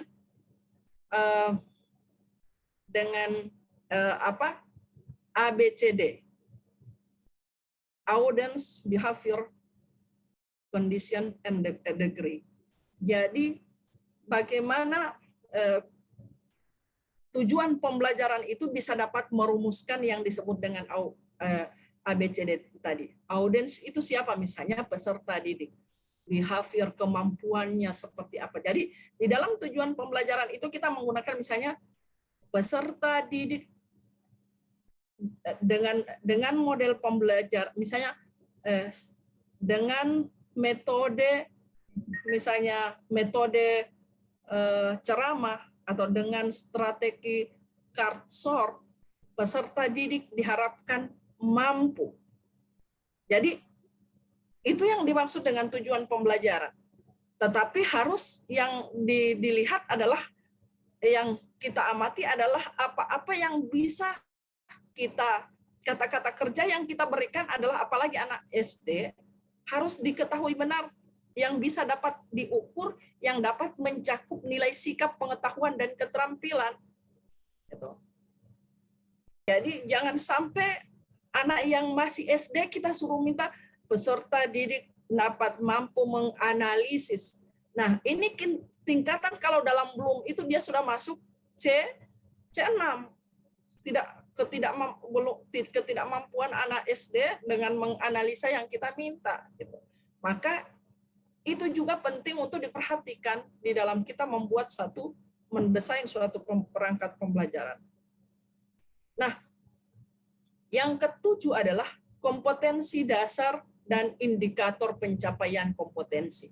Tadi saya sudah sebutkan bahwa tujuan indikator pembelajaran itu adalah mengambil apa yang ataupun mengambil apa yang ada pada tujuan pembelajaran. Apa yang ada, apa indikatornya, misalnya siswa mampu menjelaskan, siswa mampu misalnya melakukan apa. Jadi lihat kata kerja operasional yang bisa kita ambil untuk anak SD pada indikator yang ingin kita capai, ataupun indikator yang kita capai untuk pengetahuan mereka yang setara anak SD. Jadi ini penting untuk diperhatikan di dalam kita membuat suatu perangkat pembelajaran. Yang selanjutnya adalah yang ke-8, materi pembelajaran. Jadi ada materi pembelajaran, jadi mengurai materi pembelajaran yang memuat fakta, konsep, prinsip, prosedur yang relevan yang ditulis dalam bentuk butir-butir yang sesuai dengan rumusan indikator pencapaian kompetensi. Jadi apa yang kita masukkan pada indikator, jadi misalnya 1 KD dengan beberapa indikator, nah beberapa butir indikator itu yang kita rumuskan sesuai ketercapaian dengan kompetensi yang kita inginkan kepada peserta didik. Jadi mungkin kalau saya menjelaskan tentang bagaimana materi pembelajaran yang memuat fakta, konsep, prinsip, dan prosedur ataupun yang relevan, ini akan memakan waktu yang banyak, tapi paling tidak saudara sudah bisa tahu bahwa materi pembelajaran itu harusnya dia memuat ada fakta, misalnya faktanya apa? Misalnya tema tentang iman kepada Allah. Faktanya apa? Misalnya masjid. Konsepnya apa? Iman kepada Allah, misalnya apa yang tertera di dalam rukun Islam, misalnya rukun iman misalnya. Jadi konsep rukun iman itu seperti apa? Itu konsep. Prinsipnya apa? Jadi bagaimana prosedurnya? Bagaimana dia relevan? Nah, itu ada di dalam indikator yang nanti kita akan masukkan di dalam materi pembelajaran. Yang kesembilan adalah metode pembelajaran digunakan dengan apa yang ada, maksudnya suasana pembelajaran dan proses pembelajaran yang ada di sana. Nah, di metode pembelajaran ini kita nanti akan memuat di dalamnya beberapa hal, misalnya metode apa yang digunakan. Oh iya, metode ceramah, metode tanya jawab, metode. Jadi ada 5 kategori yang sepertinya sama, tetapi sesungguhnya ini adalah hal yang berbeda, yang harus diketahui oleh seorang pendidik. Jadi ada metode, ada model, ada teknik, ada taktik, dan ada strategi. Jadi kalau mau ditanya apa itu metode, orang pasti bilang cara. Kalau mau ditanya apa itu strategi, ya cara. Tetapi sesungguhnya metode, kelima hal ini adalah sesuatu yang berbeda. Metode misalnya dia metode misalnya metode ceramah, tetapi strategi yang digunakan atau teknik yang digunakan akan berbeda. Misalnya saat dia mengajarkan peserta didik yang banyak dengan peserta didik yang sedikit akan berbeda. Misalnya kalau yang peserta didik yang banyak, misalnya dia menggunakan cukup dengan menggunakan ceramah biasa, tetapi kalau misalnya dia menggunakan yang dia beri pengetahuan adalah peserta didik yang banyak, maka tentu dia harus menggunakan, misalnya tekniknya dia mengelompokkan, atau tekniknya dia mau menggunakan pengeras suara misalnya. Jadi itu jadi metode teknik akan berbeda. Ada juga yang disebut dengan taktik. Taktik itu adalah gaya bahasa, gaya mengajarnya seseorang. Nah, tentu kalau saya mungkin berbeda gaya pengajar saya dengan Ibu Asri, atau mungkin berbeda cara mengajar saya dengan Pak Dekan. Mungkin berbeda saya dengan siapa, misalnya Pak Wadek 3, misalnya Pak Arten. Mungkin Pak Arten orangnya humoris, berbeda dengan saya orang yang bukan humoris itu. Jadi ini penting, harus diperhatikan. Jadi kadang orang menyamakan metode itu sama dengan strategi, dengan model. Nah, kalau bicara model itu adalah rangkaian keseluruhan dari awal hingga akhir pembelajaran. Misalnya, ternyata ibu ini mengajar menggunakan model yang disebut dengan discovery learning atau contextual teaching and learning. Jadi itu model jadi model itu adalah apa yang kita lihat dari awal, dari saat dia membuka pembelajaran dengan menggunakan langkah-langkah dan metode dan strategi apa sampai pada penilaian, maka kita akan bisa menentukan model pembelajaran yang digunakan adalah model pembelajaran ini, misalnya CTL, atau misalnya yang digunakan adalah model discovery dan lain sebagainya. Jadi langkah ke-10 adalah media pembelajaran. Nah, tadi kita sudah membahas di permen tadi bahwa penting untuk kita mendesain suatu media apa yang harus kita berikan sebagai suatu alat bantu di dalam proses pembelajaran untuk mencapai materi yang kita harapkan, materi pembelajaran yang kita harapkan. Maka di sini juga guru harus tahu, misalnya model media apa yang digunakan. Nah, media yang digunakan adalah ketersesuaian apa yang ada di dalam sekolah yang kita inginkan. Misalnya sekolah itu tidak ada LCD, sekolah itu tidak ada ini. Nah, guru tidak hanya menonton tadi, tadi ada yang bilang kata, jaringan saya tidak bisa. Nah, misalnya Anda sebagai pengajar yang mungkin di luar dari alat-alat ini, misalnya di kampung, di tempat yang ini, apakah dengan alasan begitu Anda tidak akan melakukan pengajaran? Nah, tentu kan tidak. Maka kita langsung mencari inovasi yang akan saya berikan untuk bisa benar-benar peserta didik akan bisa dapat menerima apa pembelajaran yang saya akan berikan. Maka di sini juga tuntutan kita sebagai seorang guru atau calon guru untuk bagaimana kita bisa mendesain suatu media pembelajaran ini agar benar-benar bisa dapat membantu proses pembelajaran itu tercapai. Maka kita menggunakan apa saja yang bisa. Misalnya, aplikasi WA lebih efektif, ya kita pakai aplikasi WA karena masih WFH, masih pembelajaran sistem online. Maka berarti kita menggunakan, efektifnya mungkin kita gunakan misalnya Google Meet untuk menekan agar supaya dapat, karena agak ringan-ringan, bisa kita gunakan Google Meet, atau mungkin kita gunakan pakai cukup aplikasi WhatsApp. Gitu.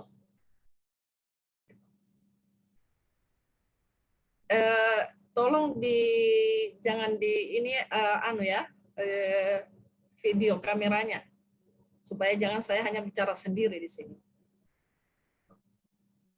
Ibu, tolong materinya tidak berjalan ini. Slide. Materinya tidak jalan slide-nya. Masa? Ya. Ya, Ibu.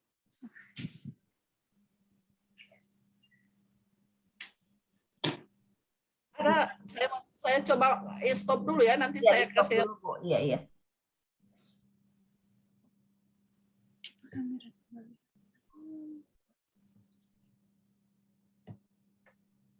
Bisa Bu Asri? Sementara.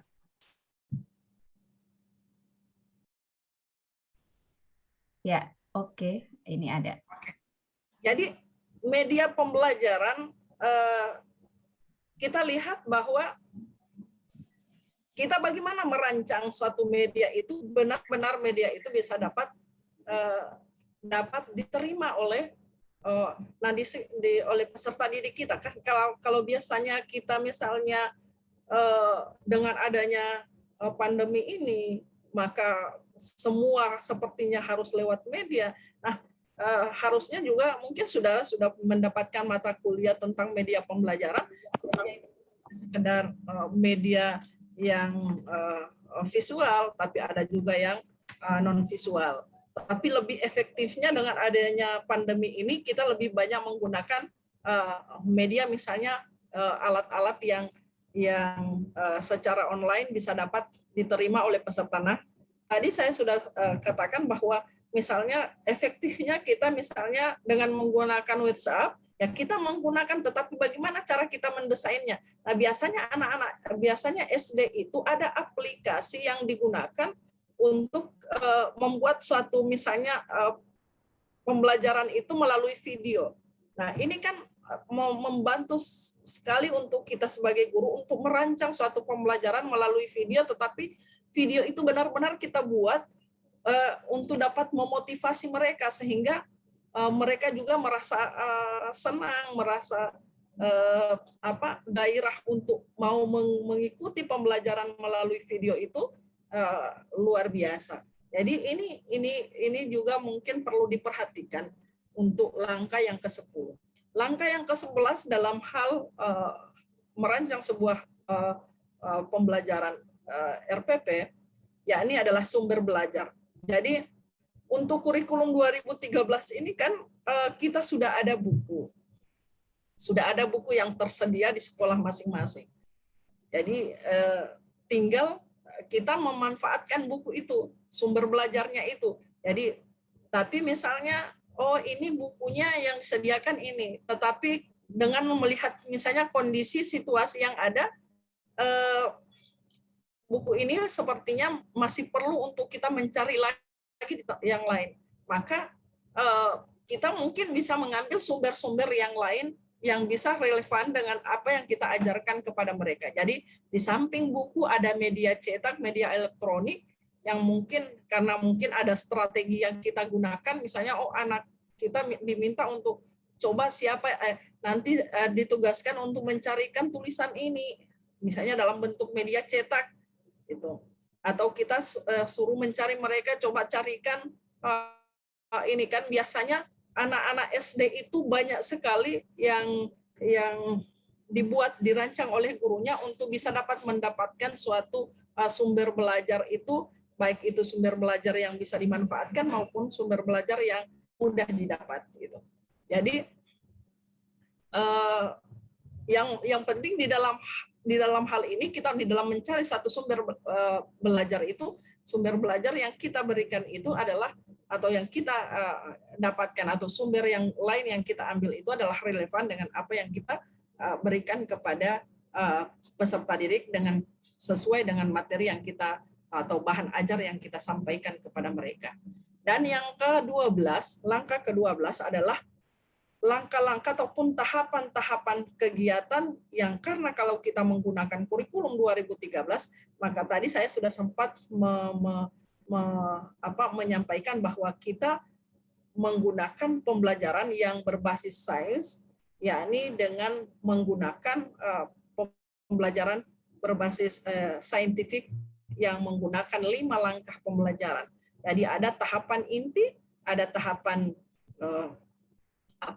pelaksanaan, dan ada penutup.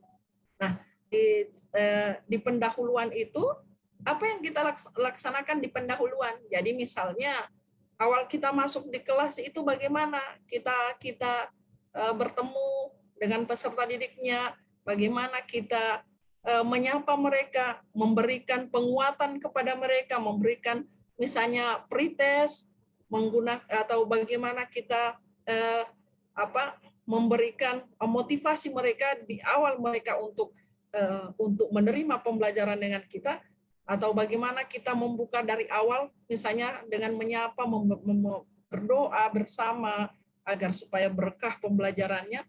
Maka itu langkah-langkah pada saat kita melakukan pendahuluan, pada saat kita tahapan pendahuluan di saat kita berada di depan kelas. Jadi itu juga nanti akan diurai di dalam pembelajaran pada RPP nanti. Terus yang kedua adalah kegiatan inti, pelaksanaan pembelajarannya. Kegiatan inti itu apa? Yang tadi itu yang saya katakan, yang saintifik itu memuat 5 langkah pembelajaran. Mengamati, menanya, mengeksplor, mengasosiasi, dan mengkomunikasikan. Ingat bahwa tadi saya sudah sampaikan bahwa kita adalah guru yang selalu mengajar itu adalah lebih terpusat kepada peserta didik, sehingga benar-benar pembelajaran itu tidak hanya dapat mereka pahami, tetapi mereka juga senang dengan apa yang kita berikan kepada mereka. Dan yang terakhir adalah penutup. Bagaimana memberikan reinforcement, bagaimana memberikan penguatan kepada mereka, bagaimana memberikan kesimpulan dari apa yang kita sampaikan kepada mereka, bagaimana kita memberikan penilaian dari apa yang mereka telah laksanakan, dan bagaimana kita menyimpulkan dari keseluruhan materi-materi pembelajaran yang kita sampaikan kepada mereka. Dan yang terakhir adalah langkah ke-13, langkah terakhir adalah penilaian hasil pembelajaran. Penilaian hasil pembelajaran ini tentu ada yang menggunakan non-tes, ada yang menggunakan tes. Yang bagaimana tes, yang bagaimana non-tes nanti juga akan saudara ketahui. Kalau yang tes itu, maka apakah saya menggunakan dengan melihat yang kita ajarkan ini anak kelas berapa dulu. Misalnya kelas 1, kelas 2 dia menggunakan misalnya penilaian misalnya multiple choice atau dengan menggunakan tes essay dan lain sebagainya. Atau yang non-tes seperti apa. Jadi tinggal kita bagaimana mendesain ataupun membuat satu perangkat pembelajaran yang kita gunakan itu adalah benar-benar sesuai dengan apa yang kita inginkan, sesuai dengan kompetensi yang kita harapkan. Ini hal-hal yang mungkin saya sampaikan terkait dengan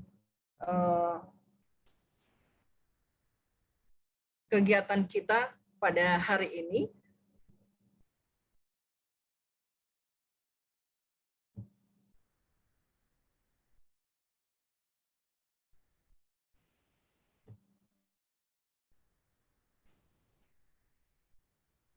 Jadi mungkin itu saja Ibu Asri ya tentang kalau ini kan banyak sekali ini kalau kita bicara tentang. Nanti materinya di-share ke grup WA saja, Bu. Oh, boleh. Ya. Oke, baik. Mungkin ada hal-hal yang ingin ditanyakan teman-teman mahasiswa, disilahkan. Baik. Baik, terima kasih Ibu Kaprodi. Mungkin di stop share dulu, Bu. Oh ya. Baik, disilahkan Mas. Kita masih ada ini, kita schedule-nya sih sampai jam 1 ya, tapi nanti menyesuaikan. Ada yang ingin ditanyakan terkait materi ya, bukan terkait pelaksanaan. Silahkan terkait materi yang disampaikan tadi. Jadi saya simpulkan bahwa PLP 2 ini, ya jadi kalau PLP 1 itu kalian observasi sekolah, PLP 2 itu outputnya adalah kalian dapat membuat rancangan pembelajaran. Kalau bicara rancangan pembelajaran itu di situ semua, dari RPP dan lain-lain ya, sampai media pembelajaran. Nah, dari yang disampaikan tadi ada yang ingin ditanyakan, silahkan. Ada? Ini Agustina, Deanti, Desian. Tolong dibuka kameranya. Elma, Emiliana, Foni, siapa lagi ini? Nanti mau panggil satu-satu orang ini. Hestika, Lestari, Masrin, kecuali yang ada yang memang agak berat. Cuma kan setelah kalau semua so berat. Baik, kalau tidak ada, oke. Kalau tidak ada kita, Iya. mumpung masih di pembekalan, kalau tidak ada, ya baik. Kalau tidak ada, saya langsung saja. Terima kasih pada Ibu Kaprodi. Insya Allah Ibu Kaprodi masih bisa membersama ya sampai selesai di sini. Oke, Insya Allah. Kita langsung pada pembagian kelompok. Ya. Jadi pembagian kelompok sebentar, saya share screen dulu. Oke. Kelihatan? Ada Ibu. Ada. Ya. Jadi ini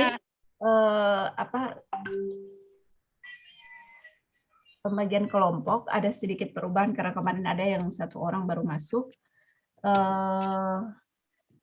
Ini jadi kelompok 1 bimbingannya saya di SDN 3 Limboto.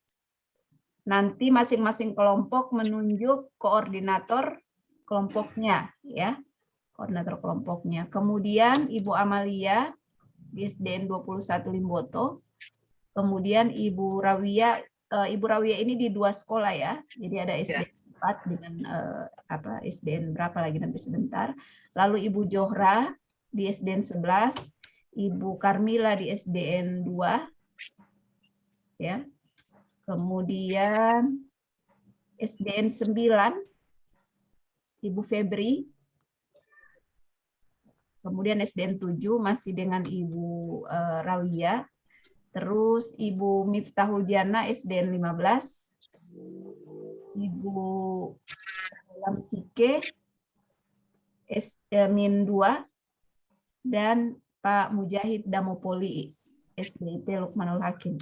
Jadi semua masing-masing kelompok ini cuma ada perubahan sedikit ya. Jadi ada Sela baru masuk, dia di SDN 15, lalu yang Dwi Putri di sini saya pindahkan ke SDN 7. Karena di sini sudah berlebih. Ya. Jadi Ibu ya, Ibu Abdul Aziz Saramaji, Ibu, ada ini dia bilang dia tidak kuliah, Ibu, berstatus tidak aktif pas dia cek siak. oh karena Tidak tahu Ibu, cuman dia bilang begitu. Abdul Aziz Saramaji kelompok 8. Oh, dia yang Tidak bayar dia berarti. tidak, tapi ini kan SPP masih diperpanjang sampai tanggal 4 September. Iya, Dia Ibu, bilang tapi dia lanjut kata. bilang sudah berhenti. Oh, dia mau berhenti. Iya. Oh, dia mau berhenti. Kalau dia mau berhenti berarti sudah ya. Enggak, soalnya kan dia berdaftar. Kalau dia tidak berdaftar, saya tidak ini. Mana dia? Di kelompok mana dia itu? Kelompok 8 Ibu Abdul Aziz Saramaji. Apa? Masalahnya dia mendaftar begitu. Kalau dia tidak mendaftar ya saya tidak.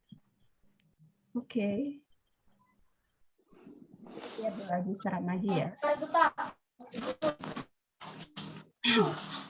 Ibu, Selanjutnya siapa lagi? Sudah ya? Ibu mau tanya, Iya.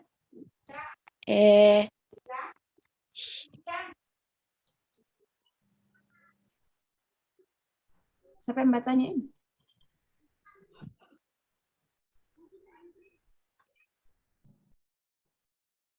Oke, itu bagi kelompok dulu ya. Itu nanti. Ibu, Ya, Assalamualaikum. Waalaikumsalam. Ibu saya mau bertanya, Ya, silahkan. kan waktu PLP 1 saya di SDN 15 Limboto, baru PLP 2 juga dapat di situ tidak apa? Tidak apa-apa. Oh, ya Ibu. Lebih bagus. Kan so terkenal di situ berarti tuh. Terima kasih Bu. Ya, baik. Oke, baik. Sudah ya? Sudah dicatat siapa DPL-nya masing-masing. Nah, kalau sudah tahu siapa DPL masing-masing, jadi kalian menunjuk siapa koordinator kelompok, ya. Sudah ada koordinator kelompok. Habis itu silahkan hubungi DPL masing-masing untuk menyampaikan bahwa kami adalah bimbingan Bapak dan Ibu. Tuh, siapa yang ini kasih tahu aja nomor kontaknya. Tadi juga kayak Ibu Dr. Lamsike sudah menyampaikan ke saya tolong minta nomor DPL-nya. Nanti untuk siapa koordinator kelompok tolong diinfokan di grup ya. Jadi kelompok 1 siapa, kelompok 2 siapa dan seterusnya. Kemudian yang berikutnya ada panduan nanti akan dibagikan pada kalian semua, panduan PLP 2.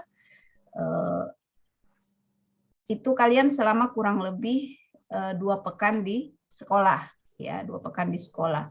Nah, saya share dulu sebentar panduannya. Sorry. Ini dia.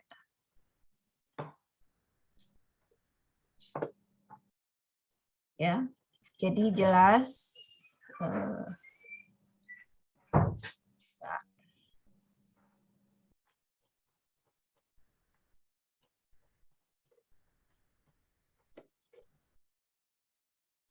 Nah, ini sebenarnya ini ya. Jadi mekanismenya ya, Anda itu selama dua pekan di sekolah itu dibimbing sama guru pamong. Selanjutnya kalian akan dibimbing sama DPL ya. Total durasi waktu maksimal, jadi minimal PLP 2 ini selama kurang lebih 2 bulanan ya, maksimalnya 3 bulanan ya. 3 bulanan, nanti menyesuaikan sesuai dengan DPL masing-masing ya. DPL nanti yang akan menentukan nanti bagaimana proses pembimbingan. Nah, ini aktivitas kalian tadi sudah disampaikan oleh Ibu Kaprodi Media, menelaah kurikulum, kemudian menelaah strategi, menelaah sistem penilaian, merancang RPP, mengembangkan media pembelajaran dan lain sebagainya. Ya, kemudian penilaian di sini, ya. Ada penilaian, perangkat penilaian. Ada sedikit ini di sini ya, LKPPD. Ya. Ini nilainya. Nanti ada standar pelaporan. Ya, ini standar pelaporan. Kemudian ini sistematika laporannya. Ya. Seperti ini. Nanti ada absensi. Absensi itu nanti yang akan dipegang oleh koordinator. dia yang mengabsensi kedatangan kalian ke sekolah, ya kan cuma selama 2 pekan ya, 2 pekan, lalu nanti lembar absensi itu akan ditandatangani oleh guru pamong, mengetahui kepala sekolah, seperti itu. Tata tertibnya seperti ini, ya. Intinya apa namanya, pakaian itu jelas ini ya, ini pakaian utama. Cuma kan kalau ini semua pakai hari-hari kan semua khusus sekali toh, alternatifnya ini. Cuma memang hari Senin semuanya pakai ini, ya, semua pakai ini. Nanti alternatifnya bisa ini, atau juga misalnya kalian punya jas alma mater. Tata tertibnya kita tidak terlalu ini karena nanti kalian harus mematuhi tata tertib yang sudah ditetapkan di sekolah. Kalau di sekolah minta kalian masuk sebagaimana guru jam 7 di sekolah, masuk jam 7. Ya, seperti itu. Kemudian kehadiran dikontrol dengan absensi dan akan diparap oleh pihak sekolah. Kemudian mahasiswa akan melakukan bimbingan dengan presentasi PLP sama dosen. Kemudian laporannya dimasukkan pada dosen pembimbing. Ya, ini covernya. Nanti hari Senin itu kalian setelah pelepasan langsung ke sekolah masing-masing. DPL tidak punya kewajiban untuk mengantar, tapi kalau misalnya ada DPL mau mendampingi kalian ke sekolah, tidak apa-apa, boleh. Ya, jadi kalian ke sana nanti dengan surat yang kalian bawa itu surat tugas, kemudian surat pengantar, kemudian pedoman PLP, kemudian lampiran penilaian dari guru pamong. Itu saja ke sana. Nanti kalau sudah selesai selama kurang lebih 2 pekan, udah bisa pulang. Nanti kalau sudah di hari terakhir, ya di hari terakhir kalian ke prodi ambil surat penarikan, ya surat penarikan mahasiswa itu kalian sampaikan sekalian kalian pamitan dari sekolah, ya. Karena itu coba PLP 2 kalian akan kembali dibimbing di kampus, ya untuk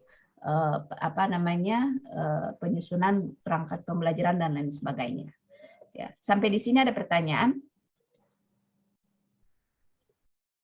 Tidak ada, Ibu. Yang lain?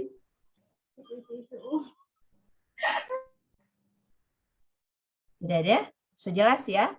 Jadi sudah jelas siapa pembimbingnya.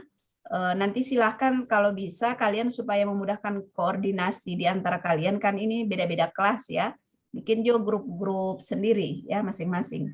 Kemudian Ibu tadi sudah bagikan tanda pengenal ya. Nah, tanda pengenal itu dicetak masing-masing ya, karena memang tidak ada pembiayaan dari kampus terkait ATK dan sebagainya. Kalian cetak sendiri, nanti gunakan tanda pengenal. Nanti hari Senin bawa. Bikinnya sama-sama saja yang satu kelompok ya. Dibikin yang tanda pengenal untuk kalung. Beli aja rame-rame per kelompok biar lebih murah. Ada lagi yang mau ingin ditanyakan? Halo? Ada? Tidak ada, Bu. Oh, baik. Bu, Ya. Siapa yang bertanya ini? Indrianti Huno, silakan. Ya, tadi kan Ibu sampaikan bahwa itu 3 bulan. Nah, kalau untuk 2 minggu itu Ibu, maksudnya itu di sekolah itu selama 2 minggu atau 3 bulan? Sekolah itu cuma 2 pekan, sisanya di kampus. 3 bulan itu durasi maksimal, karena kan kalian habis ini masih banyak yang kalian mau bikin. Masih mau bikin laporan, mau bikin presentasi sama DPL, dan lain sebagainya. Nanti dari sekolah, kalian akan bertemu dengan DPL. Jadi kalau sesudah penarikan, kalian bikin janji dengan DPL, mau ketemu dengan DPL untuk pembimbingan PLP 2 ya.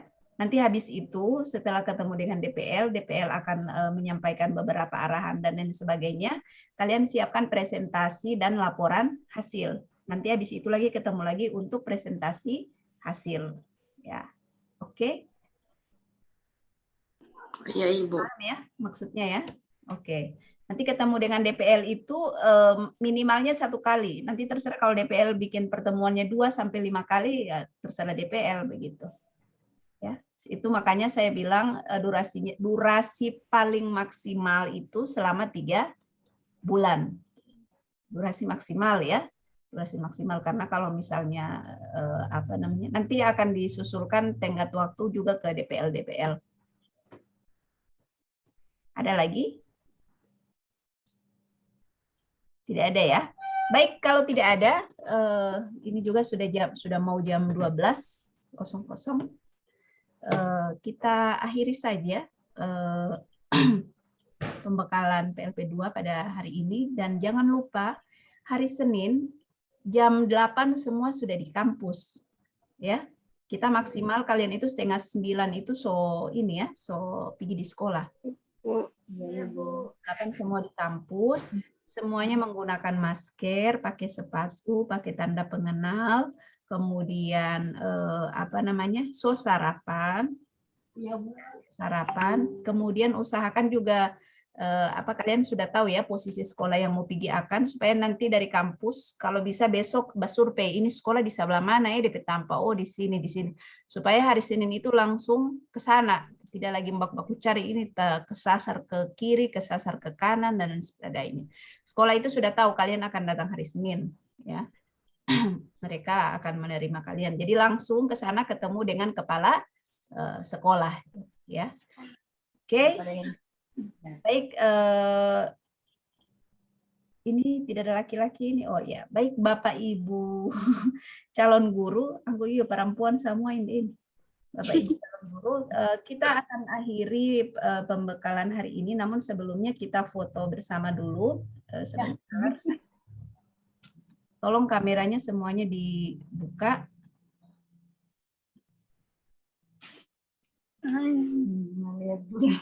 Bentar ya, sabar.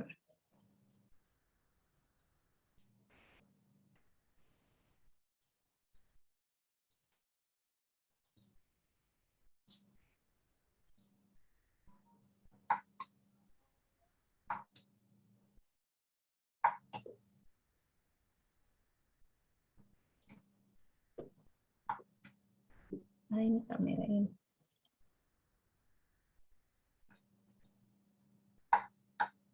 Beberapa orang ini yang hadir di sini, 1, 2, 25 orang dulu ya. Habis itu baru ganti.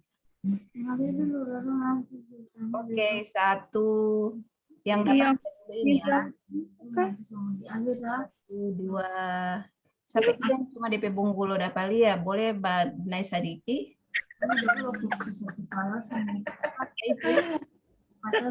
Turun sedikit layar no. Pindah.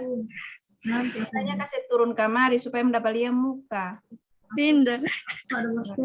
Ini yang Bonggulo DP bibir lagi. Oh iya, Bu Malali. Tunggu saya punya tidak ada ibu. Mau ambil manual jo kalau begitu ada orang cuma DP Bonggulo dapat lihat. Adinda. Oke, 1 yang dapat lihat dulu ya. 1, 2, sit 1. Laki-laki Ati. Ada? Oh, saya kira tidak ada. Ahmad Fahrudin. 1, 2, 3. Ntar ya. Sabar, Bos. Mana ini orang PLP 2. Tahan. Jangan dulu lari. Apa itu yang mau? Oke. Halaman kedua. Buat Bapak diam. Rahmi Intan Usman. Yang mau bayar bilang kasang boleh Bu. Putriani. Rahmi Intan Usman. Oke, 1. Ismi Otolua mana wajahnya? Kenapa cuma dinding? 1, 2. Wahdania. Oke, selanjutnya layar ketiga, sip. 1. Nurtian, bukan Nurtian, Nurmasya, Muhammad Kamal, Sirli Masrin. Ucapan kamu. Muhammad Kamal. Kasih papa dapat teman-teman. uang transfer di situ tidak ada. Oh iya, tidak ada. Sudah Suruh makan roti om kamu. 1, 2,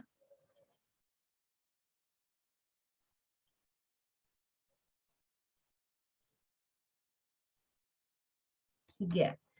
Baik, saudara-saudara sekalian, jangan dulu keluar. Saya mau taruh link absen. Silahkan diisi link absennya di ambil, lihat di kolom chat. Saya tidak mau share di grup itu. Nah, kalau ada yang tidak ikut toh. Sebentar.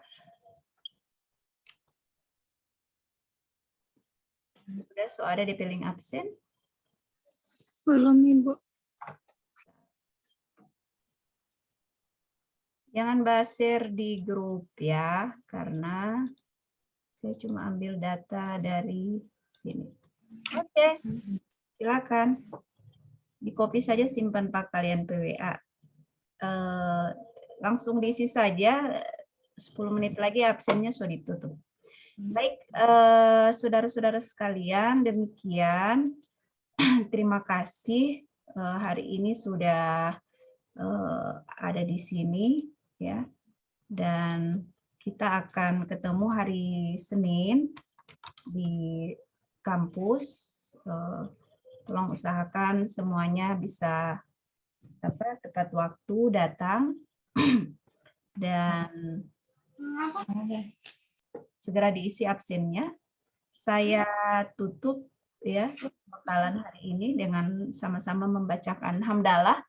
Alhamdulillah. Alhamdulillah. Amin.